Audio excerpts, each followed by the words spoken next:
I'm Elena Hart, and at my sister's promotion party, I learned what silence sounds like. It isn't quiet. It's crystal flutes clinking a hotel trio, hitting the wrong note, 100 eyes pretending not to stare. Rachel was glowing under the ballroom lights, brass pinned high on her Air Force blues, when her fiancé stopped mid-toast, set his glass down, and looked straight at me as if the room had emptied. He straightened. Shoulders back, hand to brow. "Commander Hart, ma'am." The word cut through the laughter like a blade. Someone gasped. Someone else dropped a fork. Champagne trembled in my mother's grip. My father's smile froze into something careful and military. Rachel, always immaculate, always certain, blinked, as if she'd misread her own ceremony. I didn't move. Years of rehearsed small talk, nice to see you. Yes, I'm still in intel, burned up in my throat. The officer's salute held unshakable, and for the first time in a very long time, nobody in my family had anything clever to say about my so-called desk job. I returned the salute crisp and quiet. The pianist missed another chord. Across the linen and flowers and speeches about legacy, my sister finally found her voice. "Elena, what is this?" I didn't owe her an answer, but I had one anyway. Rachel and I grew up in a brick colonial on the edge of Jacksonville, where the St. Johns River caught the afternoon sun, and my father's uniform hung like a shrine in the front hall. He'd retired from the Navy before I was born, but the house still ran on deployment time dinners at 1800 sharp inspection-level tidiness conversation conducted like briefings. From the beginning, Rachel was the obvious heir to his legacy. She wore the rules like they'd been tailored for her, tall and sure, knowing exactly how to make Dad laugh or how to angle her chin in family photos. By the time she was in high school, she'd set her sights on the Air Force Academy, and every report card, every track meet medal seemed to polish her path. I learned early that my victories landed differently. Winning the regional science fair got me a pat on the head and a distracted, "That's nice, Elena." Breaking a swim record earned a comment about how it wasn't a career. The message was steady, if unspoken. Rachel was the standard. I was the variable. Mom played peacemaker, but her efforts were like smoothing wrinkles in a uniform that didn't fit. She'd smile at my robotics projects, but the smile never reached her eyes the way it did when Rachel talked about flight school or security clearances. Dad kept his approval close, measured out in nods that felt like rations. By the time I was 18, I could pack a bag in 7 minutes, take apart a radio in 5, and keep my real ambitions to myself indefinitely. I left for Georgia Tech with a scholarship and a plan. I didn't bother explaining computer science, cybersecurity, and maybe a way to carve my own place without begging for theirs. They called on holidays, mostly to update me on Rachel's milestones, pilot training, leadership awards, her face in the base newsletter. I kept my answers vague. It was easier to let them think I was drifting in some safe, forgettable job than to offer up something they could belittle. Still, I came home when protocol demanded Christmas, the odd birthday dinner, sliding back into the role of the quiet one, the one they could overlook without guilt. I thought I'd gotten good at it. But sitting in that ballroom months ago under chandeliers and the weight of every offhand dismissal they'd ever given me, I realized I'd just been waiting. Not for their permission, not even for their respect. For the moment, they'd have no choice but to see me. And that moment was closer than any of us knew. I never told them what happened my junior year at Tech. How a visiting officer from Naval Special Warfare gave a lecture on cyber vulnerabilities in modern combat and stayed after to answer my questions. How he asked if I'd ever considered serving. "I'm not exactly Annapolis material," I'd said, half joking. He didn't laugh. "There's more than one way in." That conversation turned into a quiet application to officer candidate school. I didn't mention it when I graduated, didn't invite them to Newport for commissioning. The cover story was simple. I'd accepted an intelligence analyst role in the Navy. The truth that I was entering a pipeline most people never hear about would have sounded ridiculous to them, or worse, like I was trying to compete with Rachel. OCS stripped me down to muscle and bone, then rebuilt me with habits I didn't know I needed. Pre-dawn runs and sleet hours of navigation drills until the stars themselves felt like old friends, leadership scenarios where hesitation cost your team the win. I thrived.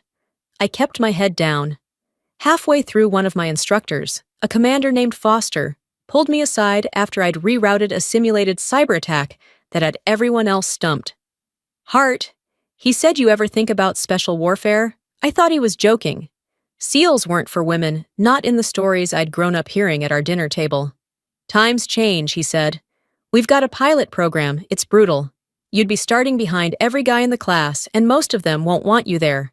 He let that hang before adding, "You'd also have the element they can't match you, think 3 steps ahead." I told him I'd think about it. What I meant was, I'd already decided. Selection was officially other duties as assigned on my record. In reality, it was weeks of pain, disguised as training ocean swims, until my shoulders burned log carries through sand so cold it cut through skin tactical scenarios that tested every ounce of judgment I had. We trained away from the main compound, just 6 women and a handful of instructors who seemed intent on proving we didn't belong. I kept my mouth shut, let my times and scores speak for me. Every insult, every smirk, every memory of Rachel's voice telling me I'd never measure up turned into fuel. By the time we integrated with the men for BODESS, I was past proving I could keep up. I was there to lead. The first day we joined the full class, the instructors made it clear nobody cared where you came from, only whether you'd last. Chief Avery paced in front of us, eyes like a hawk's. "Most of you will ring that bell before this is over," he barked, nodding toward the brass hanging at the edge of the grinder. "When you do, no one's going to blame you, but no one's going to remember you either." The men gave us side glances, some curious, some openly hostile. One in particular, Petty Officer Brooks, smirked when he looked at me as if he already knew I wouldn't last. I didn't bother responding. The weeks blurred into saltwater and exhaustion. We learned to navigate by compass in blackout conditions, to breach through obstacles with explosives, to carry teammates across uneven ground without slowing pace. Every skill was another filter to push out the weak, and the bell rang often. Hell Week was worse than the rumors. 5.5 days of near sleeplessness, cold surf pounding in our ears, skin rubbed raw under wet gear. On the 3rd night, our boat crew lost 2 men. We were down to 4, carrying the inflatable over our heads through waist-deep water. My legs shook with every step, but I kept cadence calling out switches, so no one's shoulders gave out completely. We made it to the beach ahead of 2 other teams. Chief Avery didn't smile. He just gave a sharp nod and moved on. But that nod felt like an entire speech. The toughest moment came during pool comp. Underwater, an instructor knotted my air hose and held my buddy back from helping. Panic hit first, but I shoved it down, hands working the tangle until it freed. I surfaced, lungs burning, and caught the faintest flicker of respect in the chief's eyes. Out of the 6 women who started, 3 of us graduated. The men's numbers dropped just as sharply. By the time I stood in dress uniform accepting my trident, we weren't men or women anymore. We were operators. No one from home was there. The ceremony was small, quiet, and classified. My name wouldn't appear in any press release, and that was fine. I wasn't doing this for applause. My cover as an intelligence officer remained intact. To my family, I was still just Elena with the safe, boring job. They had no idea where I really went when I said I'll be deployed for a while, and I wasn't about to tell them. The work started almost immediately. My first deployment was to a place that would never appear on tourist maps, where the air smelled of dust and diesel, and the sound of distant gunfire was part of the landscape. Officially, I was liaising with naval intelligence units. In reality, I was one of 12 operators tasked with finding and extracting hostages before their captors moved them across a border we weren't supposed to cross. We moved at night, our presence hidden under the cover of another country's uniformed patrols. In those moments before breach, kneeling in the dark, I felt the world shrink down to my heartbeat, my rifle, and the quiet trust of the teammates beside me. We got the hostages out. The report that went up the chain was 2 paragraphs long. No names, no photographs. That became my life. In and out of war zones, urban and rural, desert and jungle. Some ops lasted hours, others weeks. I learned to measure time in mission phases rather than days. I also learned how to come home and speak in half-truths, telling Mom the weather had been rough When I meant monsoon, telling Dad I'd done a lot of walking, when I meant we'd trekked 30 miles through mountain passes under the cover of darkness. 2 years in, we were sent to a city choking on conflict Fallujah by another name, where an Allied Air Force unit had been cornered in an industrial block. Our task was to pull them out before dawn. Intel suggested 20 enemy combatants. There were closer to 50. We split the team, creating a diversion that drew most of the fire away from the trapped unit. I took point on the route to their extraction, moving them street by street toward the waiting helicopter. I didn't know then that one of those airmen was Nathan Cole. Didn't know he'd later get engaged to my sister. At the time, he was just another uniform in my charge, another life I was responsible for bringing home. We lifted off under tracer fire, my body pressed into the floor of the bird-counting heads until I could breathe. All of them made it. Back home, I sent a brief email to the family, still overseas. All's well. They replied 2 days later with news about Rachel's latest award. I wrote back congrats and left it at that. The email from my mother landed in my inbox between a supply chain report and a field intel brief. Subject line, Rachel's big day. It was short 3 sentences about my sister's promotion to major, the time and place of the ceremony, and a closing line that read, "It would mean a lot if you came." I almost deleted it. The thought of standing in a room full of brass and old family friends, playing the part of the underachieving sister, made my stomach knot. But the next day, a second message arrived. "Your father thinks you won't show. Prove him wrong." If it had just been Rachel, I might have stayed away. But there was something in those words, challenge expectation, maybe even a trace of hope that pulled me in. I cleared the trip with my CO, booked a flight, and told no one else. When I landed in Jacksonville, the heat wrapped around me like a damp blanket. I rented a car, drove past the old neighborhood without slowing, and parked outside the hotel ballroom where the reception was already underway. My reflection in the rearview mirror looked like someone I barely knew, hair pulled back, dressed civilian, but precise eyes, carrying too many miles. Inside, the air was chilled and heavy with perfume and champagne. Clusters of Air Force officers in full dress blues mingled with civilians in summer suits. I spotted Mom first, her smile practiced, but tinged with surprise when she saw me. "You came?" she said, hugging me quickly, like she wasn't sure if she was allowed to hold on too long.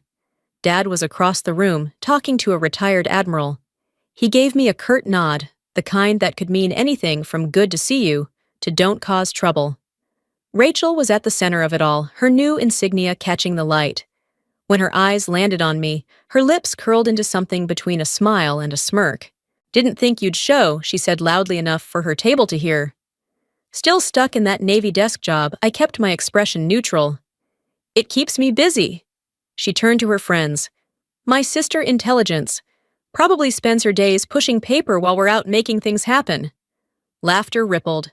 I sipped my wine, letting it pass. For now, dinner dragged a parade of toasts and service stories that blurred together. I kept my eyes on the rim of my glass, half listening, half counting the minutes, until I could make an early exit without drawing more attention. Rachel's fiancé, a tall Air Force captain with a square jaw and the kind of posture that screamed academy, sat across from me. I noticed him glancing my way, between bites, his brow creasing, as if he were trying to place me. I'd never met him before, so I chalked it up to curiosity. When dessert plates hit the table, Rachel rose to give her speech. She spoke about leadership, about the sacrifices of service, about the people who'd shaped her career. Her eyes skimmed over me, like I was part of the wallpaper. The applause had barely faded when her fiancé pushed back his chair. The scrape against the floor cut through the noise. He stood straight, heels together, and without hesitation brought his hand to his brow. "Commander Hart, ma'am." His voice was clear, carrying across the room. "It's an honor." The air seemed to freeze. A fork clattered onto china somewhere behind me.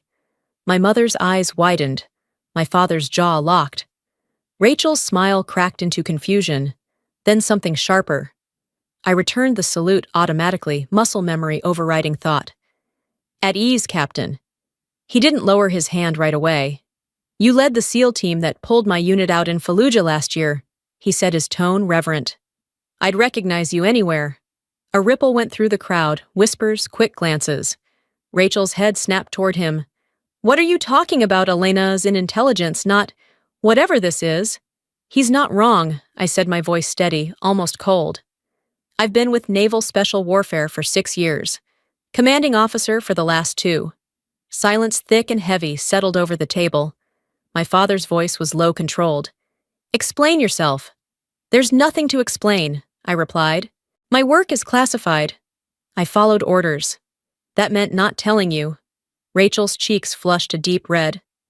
So you let me think you were nothing just so you could pull this stunt. This isn't about you, I said, meeting her glare without blinking. It never was. Around us, conversation had stopped entirely. For the first time in years, every eye in the room was on me, seeing me not the shadow they'd preferred to keep. Rachel opened her mouth like she had a retort ready, but nothing came out. Her fiancé eased back into his seat, glancing between us, realizing the ground he'd just shifted might not settle any time soon. My mother's hand found the edge of the tablecloth, twisting it. All those deployments. You were in danger, and we didn't even know. Her voice was thin, almost breaking. You weren't supposed to, I said. It's part of the job. My father leaned back, studying me with the same sharpness he used to evaluate junior officers. SEAL, Commander. He said it like he was testing the weight of the words. One of the first women through, I'd wager. I didn't confirm or deny. His eyes flickered, not pride exactly, but something softer than I'd seen in years. Rachel's jaw was tight. You saved his unit, she said, nodding toward Nathan. And you never said a word. I couldn't, I told her. And you never asked. Her gaze dropped lashes, hiding her eyes. It wasn't surrender, but it wasn't the usual defiance either. Nathan cleared his throat. Ma'am, if it's any consolation, your sister's reputation in our circles. It's beyond exceptional. She's saved more lives than most of us will ever know. For a long moment, the only sound was the muted clink of glasses from another table. I felt the room shift, not toward full acceptance, not yet, but away from the certainty they'd always had about who I was.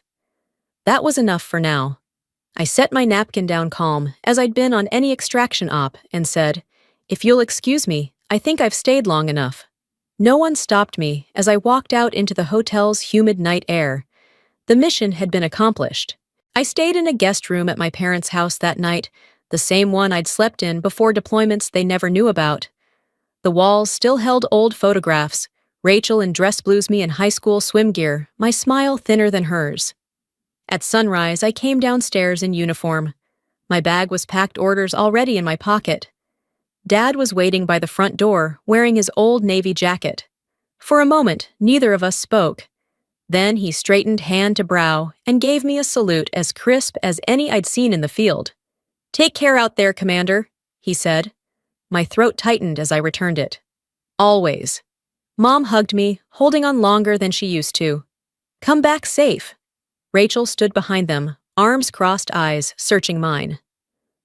I'm proud of you, she said finally. It wasn't everything, but it was more than I'd expected. At the airport, I sent her a message. When I'm back, let's talk sisters only. The plane lifted over the city, and I felt the weight of years shift just enough to breathe easier. They'd seen me now, not the shadow, not the disappointment. Commander Elena Hart. And I was exactly where I was meant to be.